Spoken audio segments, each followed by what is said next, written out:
you believe the push to control gas stoves, you know, how far you could drive by forcing people into electric vehicles, all the new edicts that they really want to push out? What's really behind that? Do you believe there's a bigger agenda to kind of control movement, control people's freedom of movement? Well, a lot of people said that. I'm not sure. I just think they maybe are just mixed up or confused. They come out with faucets where no water comes out. You know, if you go and buy a home, and they know what I mean, the showers, you stand under a shower and there's no water coming, and you're saying you end up standing there 5 times longer. But they want that. They want the dishwashers to be changed.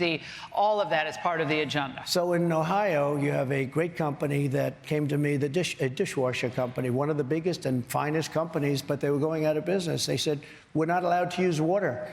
And they also had a problem where South Korea was making washing machines, dishwashers, and other things, and dumping them into our country. I put tariffs on them, 50% tariffs, and I saved that company. Now it's a thriving company. But what's happening between other countries coming in free, you can't go into those countries, but they can come into us. We can go into China and pay a $100 tariff on a car.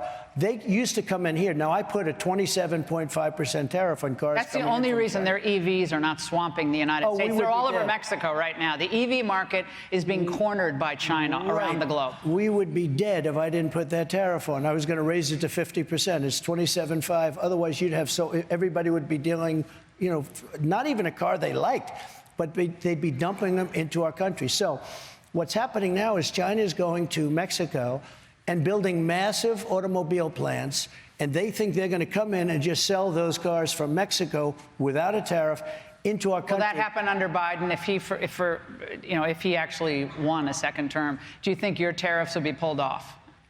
Well, he can't do it now because it's so much money we're taking in. We took in $450 billion with my tariffs from China. Not one other president took in 10 cents. If I didn't do what I did with tariffs to China, I don't even think we'd be sitting here right now. It was so... But he left a lot of them in place. He hasn't removed those. Do well, you think he can't because economically he can't. Because but in a second term, would he... I think he'd remove them. Hey, Sean Hannity here. Hey, click here to subscribe to Fox News YouTube page and catch our hottest interviews and most compelling analysis. You will not get it anywhere else.